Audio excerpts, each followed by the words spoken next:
Well, first of all, let me just say that our dear beloved sister said good morning, and it was like, good morning. Right. If we're going to liberate ourselves, we have to be alive and awake. And so first and foremost, I want to express my appreciation to our chairman, who has great energy and great passion, to the previous speakers, Sister Campbell, and to Brother Wambu. In the church in Black America, we say the Lord works in mysterious ways, his wonders to behold. And so it was almost as if it was providential that you would raise and make certain aspects of my resume, bring it forward, since I was one of the founders of African Liberation Day USA in 1972. Literally, we were among those who took up the challenge, really, from the Organization of African Unity, that we should go back and indeed organize. And we did the first African Liberation Day in 1972, turning out thousands of people in the United States in order to deal with that mandate. And of course, I am the founder of the Haiti Support Project. We are literally working on the issue of Haiti as we speak. And it is absolutely true that we owe a debt to Haiti, which I'm sure we are obliged to and will indeed fulfill.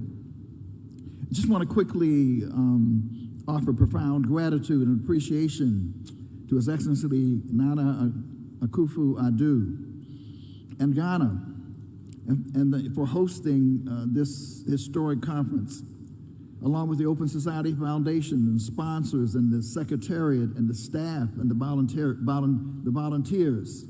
Emphasize volunteers. This is truly an amazing global gathering of intellectual and cultural Black power. And let's give the staff, let's give the organizers a big round of applause for bringing us together. Also, quickly, on a personal note, would like to express my appreciation to Ambassador Bennett and to Rabbi Cohen. I don't know whether they're indeed in the audience today, in the Diaspora African Forum, for their warm welcome and reception as we've been received coming here on more than one occasion. Have to give a shout out to my brilliant journalist par excellence, Esther Amar, who's in the audience, as well as a longtime friend, Donald Brown, who may be out there as well. It's important for me at this stage of my life to, in fact, acknowledge people, friends, colleagues, comrades that I know here in Ghana. Finally, I feel that it is imperative that we also recognize, and I don't know whether he is in the audience or not, but whether he is or not, it is important to recognize the global Pan-African icon, Dr. Julius Garvey. The son of the Honorable Marcus Mosiah Garvey, but much more than that. He demonstrated that he is in his own right. And let me just say to this august body, this assembly, I can actually think of no more worthy human being, no more worthy activist and organizer and scholar to be granted citizenship in Ghana than Dr. Julius Garvey. And so I hope it will, in fact, become, because many of you know the history and the background, indeed, of Dr. Garvey, of Marcus Mosiah Garvey's contribution not only to Ghana, but to our liberation, if you will. Sisters and brothers, we are at an amazing inflection point in history. And having worked on the issue of reparations for most of my life, I am really delighted and honored to just be alive. For the sons and daughters of Africa are rising up all across the world to challenge anti-Black racism and to purge global systems of the infection of white supremacy and white nationalism.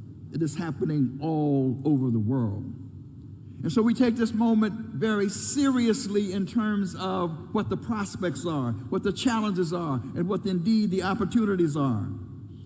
Professor Sir Hilary Beckles, who I consider to be, in fact, the guru, the intellectual champion, if you will, of reparations, has proclaimed that reparations will be the human rights issue of the 21st century.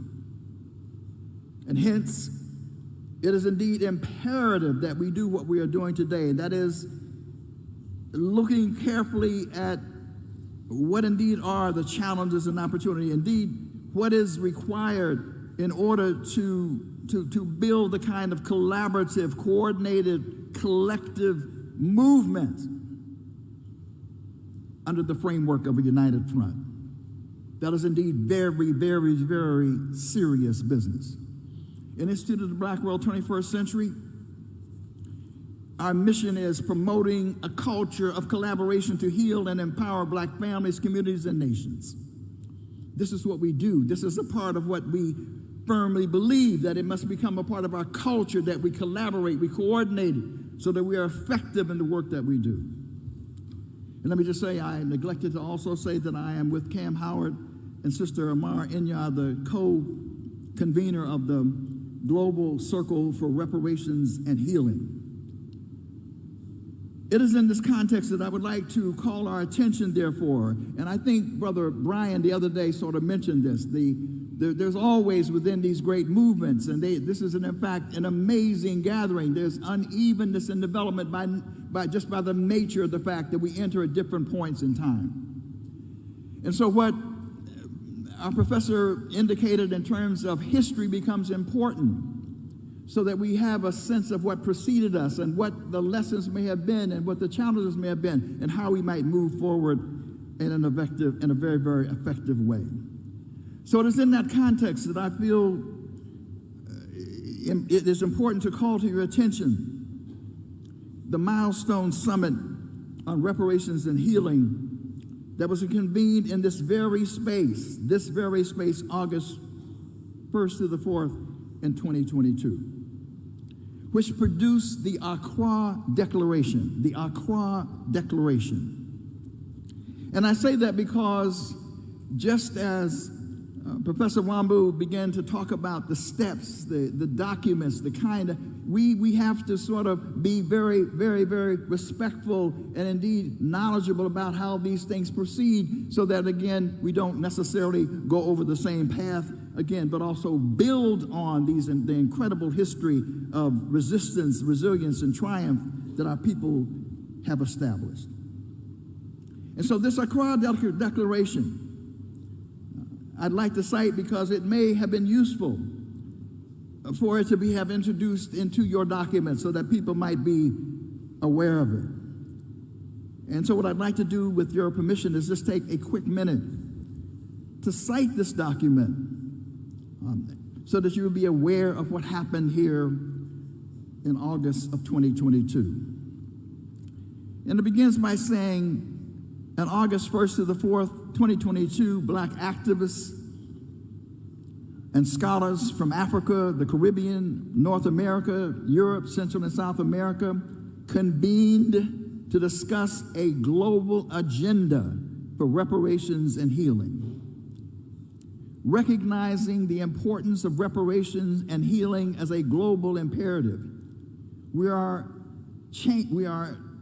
charging the global African reparations movement to build upon the legacies and establishment by social movements that produced outcomes such as the 1993 Abuja Proclamation and the 2001 Durban Declaration and Program of Action. These were incredibly important antecedents that we stand on and should understand and should study as we build out this amazing gathering. I do mean amazing gathering as a qualitative step forward.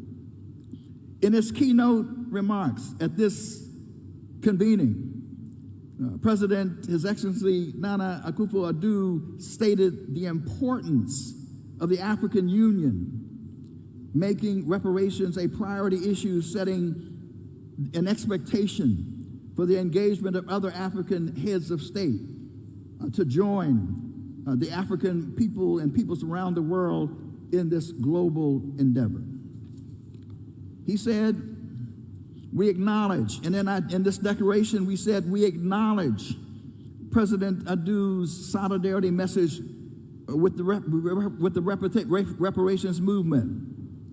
We believe that it's critically important that in fact we proceed in a very, very effective way in involving the political leaders who have long been involved in the struggle to begin the process of healing the wounds between civil society and governments that has provided and to provide redress for their harms. This is an important point because Professor Hilary Beckles was almost moved to tears when President Addo made that statement. Why? And I had not been aware of this because I had not the privilege of going to Durban. But the reality is in Durban, it was largely civil society, it was largely activists from all over the world who drove the process. And to their dismay, unfortunately, many of the African heads of state did not support them. They actually withdrew their support. They actually tacitly supported the position of the United States of America. And it's understandable given the duress, given the nature of imperialism and neocolonialism. It is understandable, but it left a wound. But when President Addo stood before this in this space and he made that proclamation, Professor Hilary Beckles rose to thank him because he saw this as a way of healing the wound between civil society and heads of state. And that is to be understood and that is to be celebrated. And we again appreciate President Addo for having made that important statement.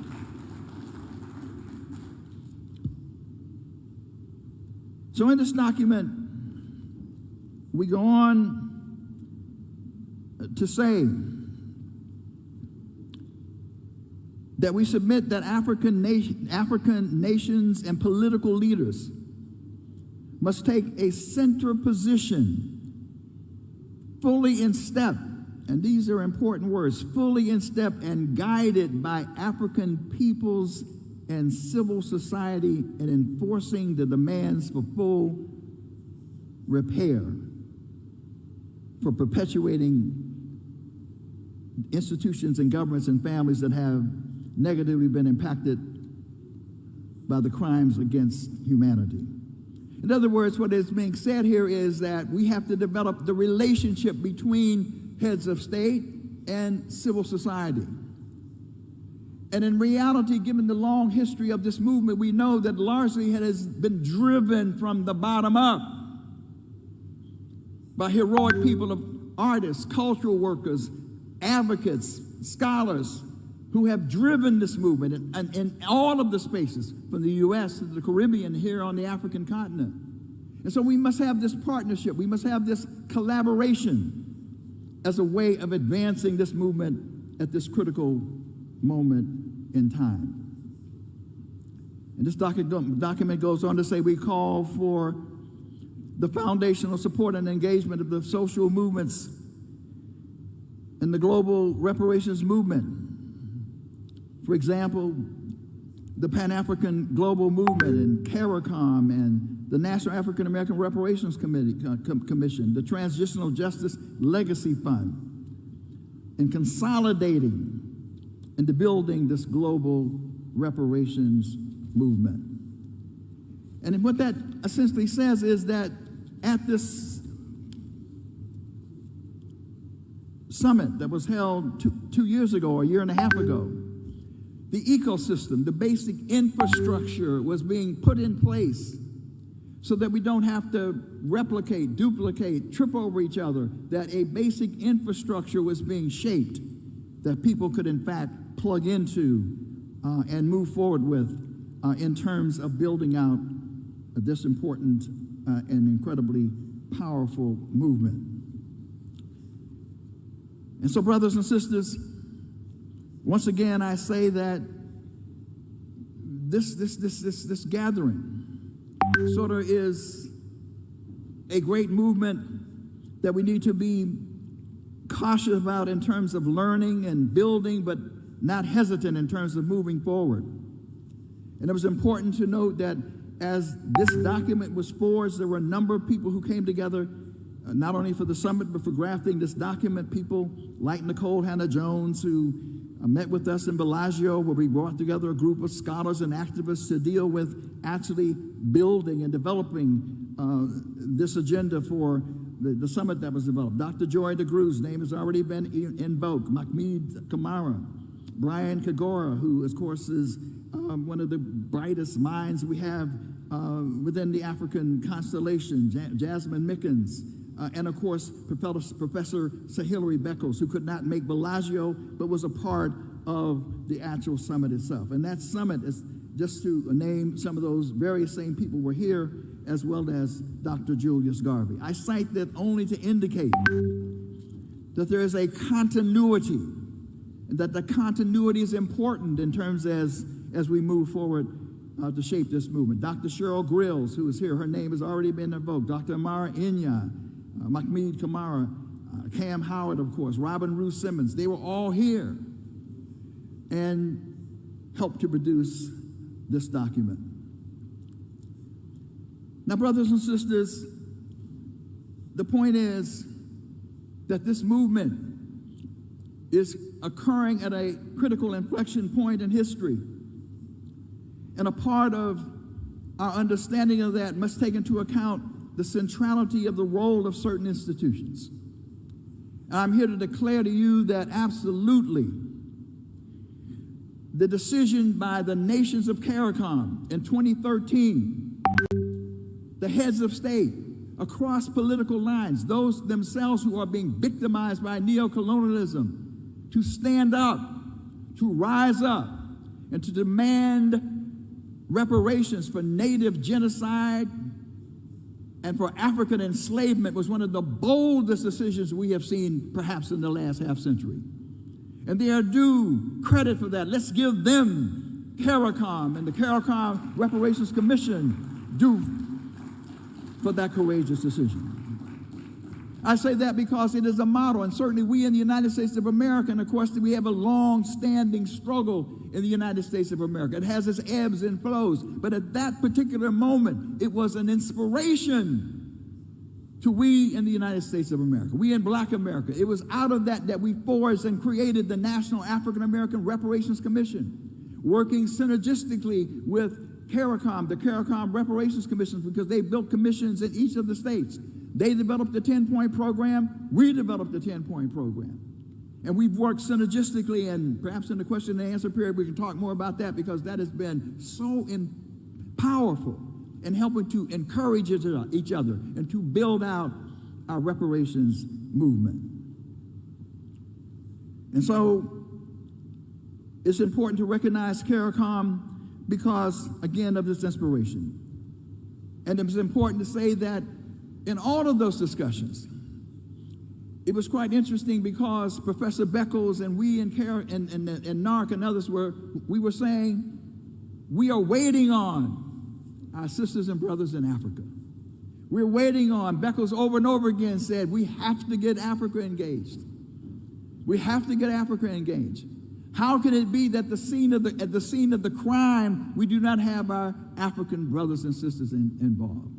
And so what is incredibly important about this conference is, thanks be to the ancestors who are dancing, our African brothers and sisters are indeed involved.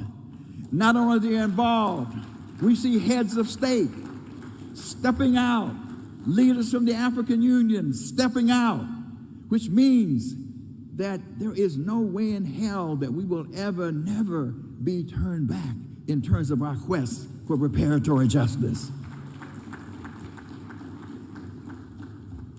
Let me quickly move towards conclusion by saying that as we do this, it is important, and as I've listened to the different discussions and over again, I've sort of said, well, people might wonder, well, what's going on in North America? Does it exist? I mean, I keep hearing the Caribbean, I keep hearing Africa and so forth, but I mean, brothers and sisters, we involved in this too. In fact, Sister Nkechi and Taifa has captured it better than anybody else, and you got a brochure out there. Reparations is on fire in the United States of America.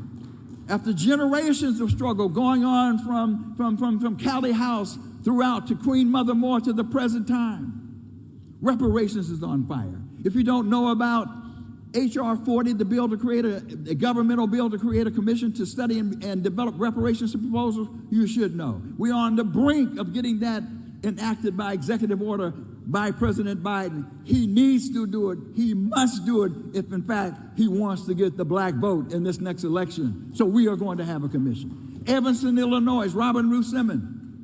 Reparations is happening in the United States of America. It is being done. Cheryl Grills is here. Dr. Cheryl Grills, the California task force has been developed. New York is on its way. Maryland is on the way. New Jersey is on the way in terms of the work that is being done. Reparations is exploding all over the United States of America.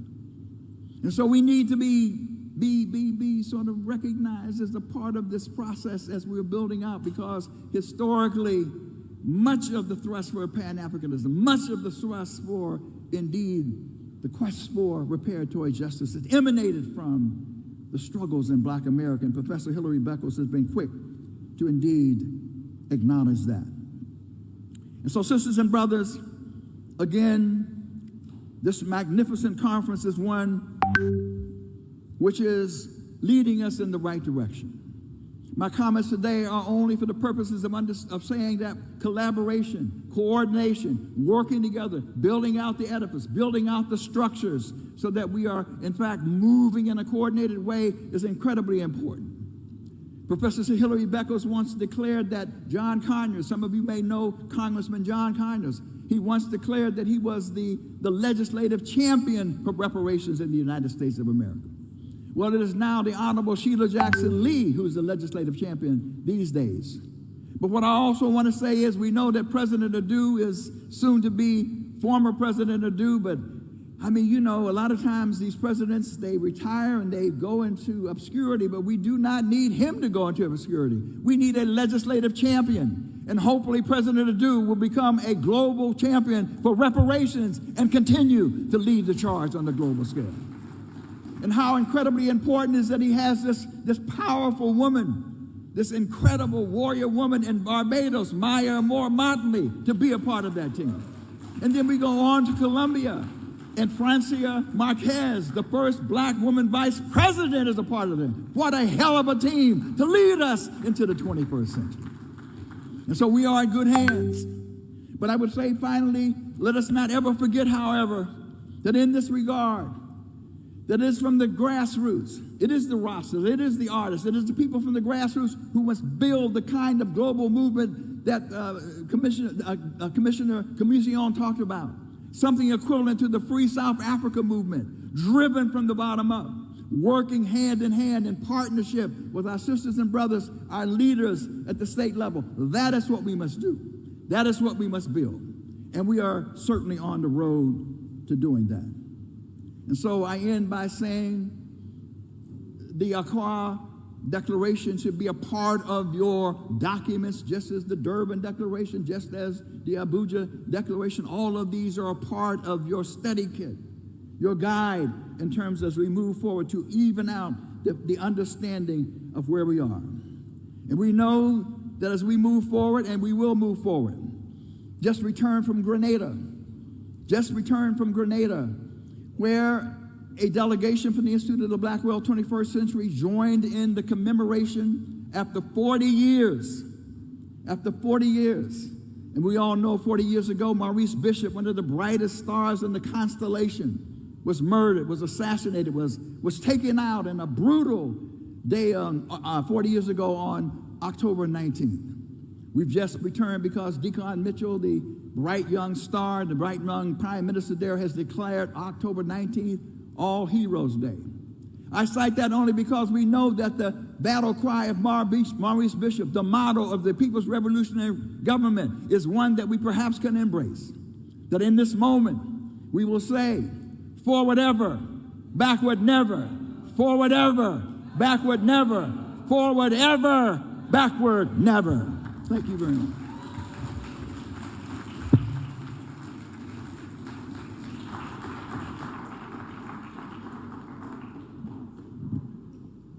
Merci.